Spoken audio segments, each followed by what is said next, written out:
You are listening to the IFH Podcast Network. For more amazing filmmaking and screenwriting podcasts, just go to ifhpodcastnetwork.com.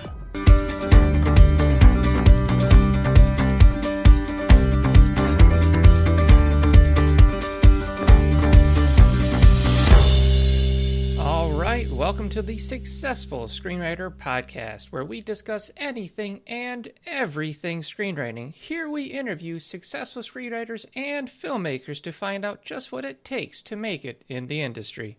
All right, welcome to the podcast. This is an awesome guest we have on today, Nadira Azermai. Now, she is the founder of this really cool company called ScriptBook that has used AI technology to analyze screenplays. Nadira, thank you for being on with us. Thank you for the invite. All right, so before we get started, before we roll into this, I want to first kind of get your origin story, how this all came together. Of course. ScriptBook was found 5 years ago, and actually the conception of the company happened years before that, when I was still in university. My background is engineering and economics, and when I was doing my master's thesis, I was looking for a subject or topic really, and I was diving into a lot of research surrounding predictive modeling, and I came across a lot of scientific research in the film space, and that kind of struck a nerve with me for some reason. I was very interested in this industry, so and that's where I started to do all of the research, seeing what kind of technology was out there specifically for the film industry. And I wrote my dissertation on the topic, predictive modeling, specifically for film. And, and then the thesis ended up somewhere in a drawer for years, like any thesis. Right. And then it wasn't until years after that I kind of felt like it was the right time for some reason to kind of dig deeper, get that dissertation out of the drawer, dust it off, and see if I could do something with it. So that's really the conception of the company. So when bringing that all together, did you bring in screenwriters to kind of help create this AI? Well, when I have to say, when I started the company, I honestly thought building the technology would be somewhat feasible. But early in the process, we kind of found out that it was almost impossible to build a script analysis system that is fully automated. So I remember when we were hitting the phase in which we were annotating, labeling data. For example, I'll just give you an example on our the platform. If you look at the platform, we have a few features like likability and the protagonist and antagonist. Now, stuff like that you can't really have them automated. You can't really develop an AI model that does that from scratch. Okay. You need to label data, and what we did, we spent a whole summer bringing in film students. And we wanted them to kind of label scripts, Gotcha. Just read scripts and telling us who's the protagonist, antagonist, also assign likability scores using certain scales. So all of that labeled data we used to develop an AI model. Oh, fascinating. Yes. I stumbled upon your service because it came out kind of with a bang a few years ago. It was everywhere. And then the other day I was like, I'm going to look into this. So you have a free option where you can go on there, you can upload your script, and then you can have it analyzed. So I was like, okay, I'm going to throw a couple of scripts at this software, see what it's got. And I was surprised. It was really interesting that the process does a scene analysis. It does the likability. So, I mean, the characters that I thought were likable, of course, were.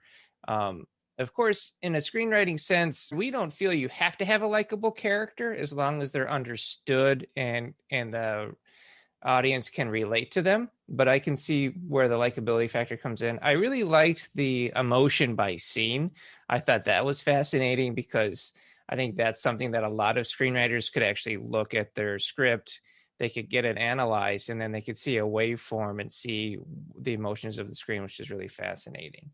And then you had the Bechdel test, which I think you guys call it the Gender equality. Yes, Yes. the gender equality test. And so what that is, if anybody doesn't know what it is, it's do you have two named female characters that are actually prominent in the story?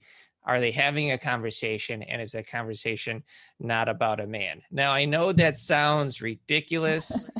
We have to have a test like that, but you would be surprised how many scripts writers don't realize are ignoring that part of the script. And so I love the fact that you had that, and it gives you a score on how you do. And I put a script in there that I kind of thought wouldn't do well, and it definitely did not do well. And then I put another script in there I thought would do good, and it did, of course. So I was testing your software to see how good it is, and so far I've been impressed. So the really cool thing you have is the marketplace. So tell me about that. What is this marketplace with the scripts? Well, when to be honest, the software was built for companies initially, B2B, but we have a lot of channels in which we get feedback, and a lot of screenwriters have a genuine interest in using technology for their purpose, to kind of understand their material from a different perspective, not just the usual suspect, through coverage or anything else. And I was actually thinking about how do I come up with a pricing model, because I know most writers are always struggling. I get a lot of emails; they're always struggling. So we needed to find a pricing model that works for them. But I've come to the conclusion there isn't really a pricing model that works for writers, because any price is too much. Is actually too much for a writer, because I personally, I also believe that it's not a writer that should pay for a service. I think it should be a different model in which the writer really shouldn't spend any money on getting information on whatever the story he's written.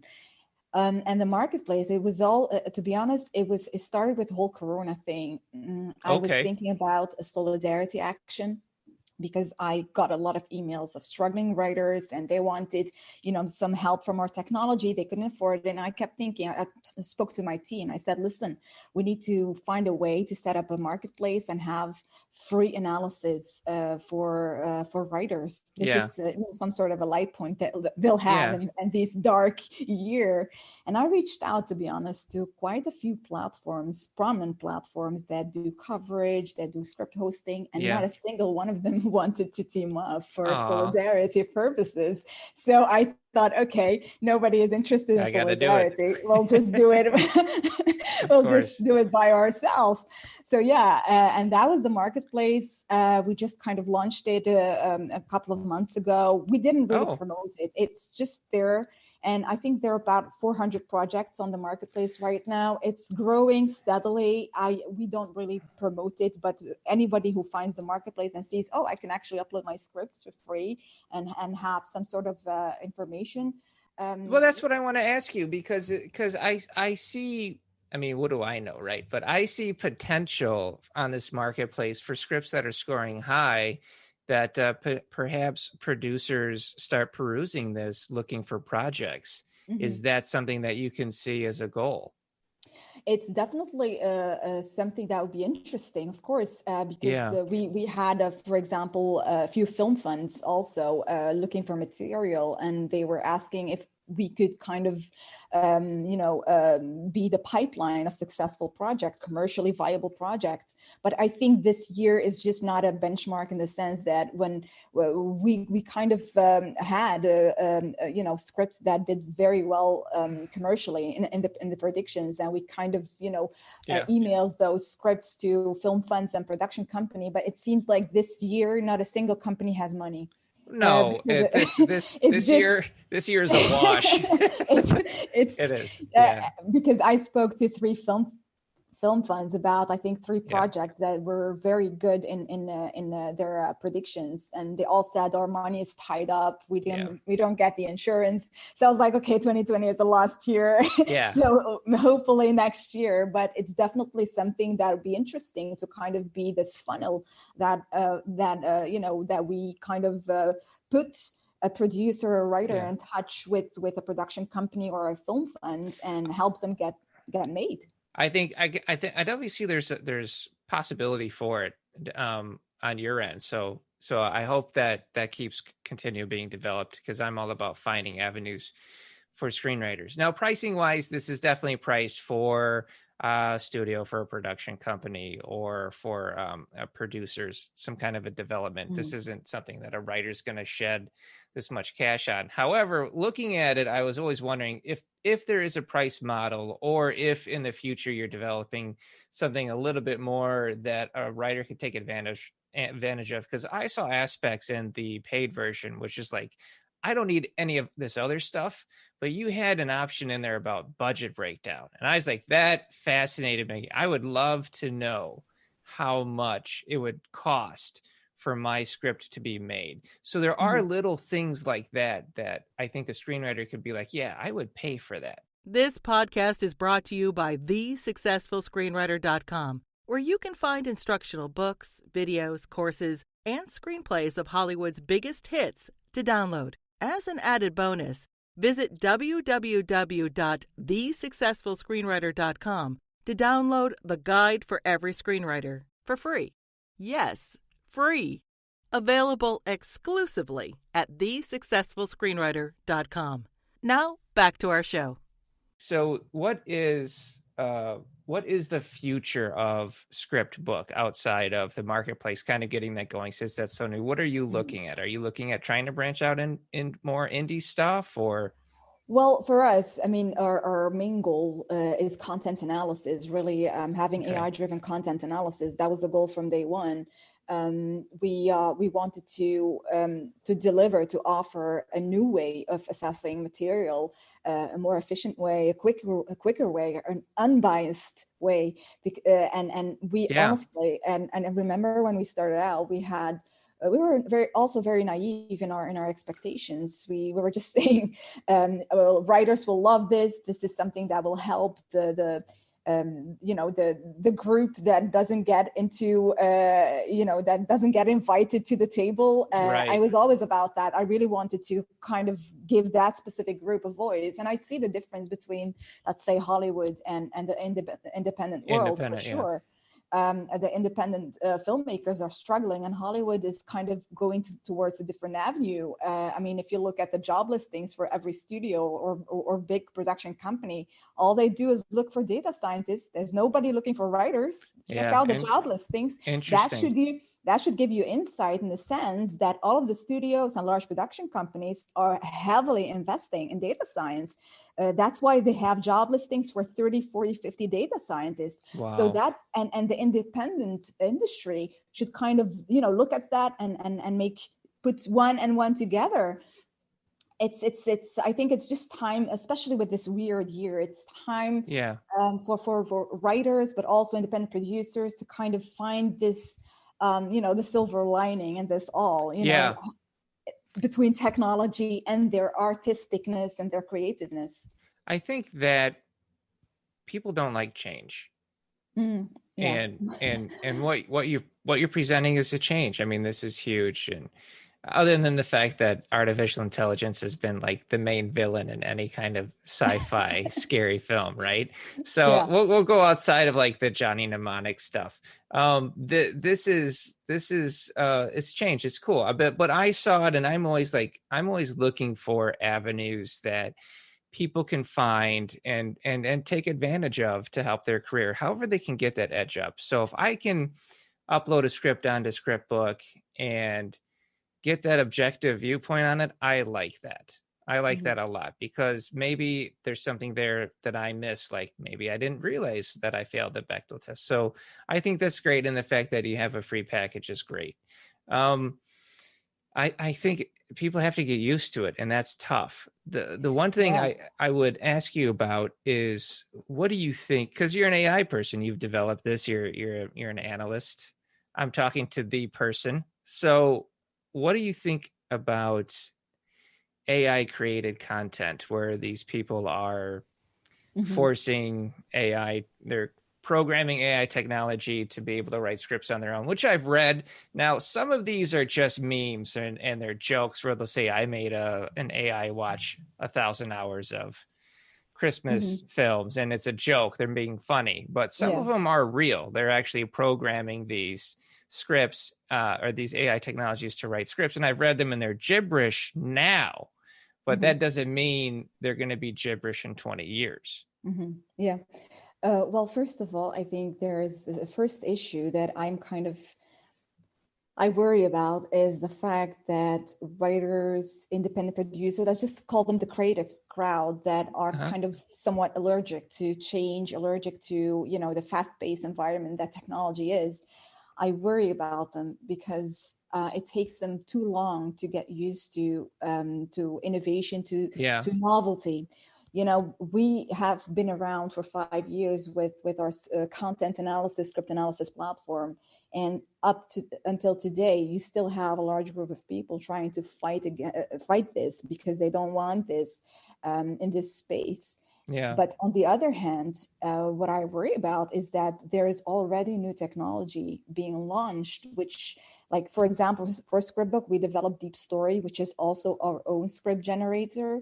This is something that we started out 3.5 years because I knew early on that a generative AI, an AI that would be able to generate content, was going to, be in the world. You can't really stop progress. It's going to happen.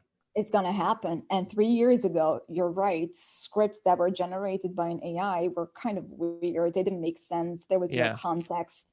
It's just like a loony bin. It was like word salad. I mean, that's how I read it. Yeah, exactly. It's just so weird. But that's the thing. It was very inconsistent 3 years ago. But today, even just with our own AI, for example, with Deep Story, it's also the beta, the alpha version is also live, so people can kind of test it. If you look at the quality of what's being generated today, it's a massive improvement compared to 3 years ago. Yeah. But let's not forget that also OpenAI, which is, the big company that is being founded by Elon Musk, and Microsoft has put over $1 billion into OpenAI. They trained the largest language model in the world, the largest language model. I can't tell you how big that language model is, but it's the best language model in the world. It's called GPT-3. And if you do some research on it, you will be shocked. I have to say, what is being generated by that language model is honestly better than humans. Wow. That sounds painful because, in the sense, writers and the creative crowd are only getting used to an AI that's able to assess their creativeness, that is able to assess their creative works, while on the other hand, the world is already launching a different AI that actually creates something that might be superior to what humans can do. Wow, in the screenwriting world. It sounds apocalyptic. I have to be honest. It's a lot, I have to say, because I'm also one of the beta users, for the OpenAI model, the GPT-3 model. I have to say our own model is also very good. So I'm quite, we're competitors, let's just keep it that way with OpenAI. But I have to say, when I see what it can create, I have my moments where I think, oh boy, there's no hope for humans. Well, what kind of advice would you have for the screenwriter sitting at home that is working, is trying to make this happen, hearing that eventually one day studios will be using programs to create their own stories? What kind of advice would you have? I think the first thing anyone in this industry starting out, or being, an old rot in this business, I think it's just important to kind of hit the reset button and just forget what you learned. It sounds very harsh, but there are systems out there that will write better than you do. They will do it efficiently. They will do it quicker. They never get tired. They never have a writer's block. They never sleep. Right. So they can start over and over again. If you're not happy with a scene, if you're not happy with certain lines, it never gets tired. How do you compete with something like that? And I think it's not about competition. I think I think we really need to stop trying to put the AI versus humans. This is not the battle we're in. I think humans and AI should kind of, it's like the movies where you think you're enemies, but actually you're fighting the same cause. I think we need these two things, the humans and the machines need to come together and collaborate. I think that will be the best thing that one can do. So the utopian version of this, if we don't go full Terminator where we have screenwriters fighting AIs for Skynet, if we go with the utopian version of this, you have screenwriters that have worked on the craft, filmmakers who have worked on the craft, mastered the craft, and they're using the AI to enhance their own performance. Would you say that would be ultimately the most beneficial goal for this type of software? I think personally the perfect use case that I see, for example, for our own deep story, I think the perfect use case is where a writer starts writing, they start writing certain scenes, and then they ask for help whenever they don't know where the story is headed or what's the next scene, or I'm stuck.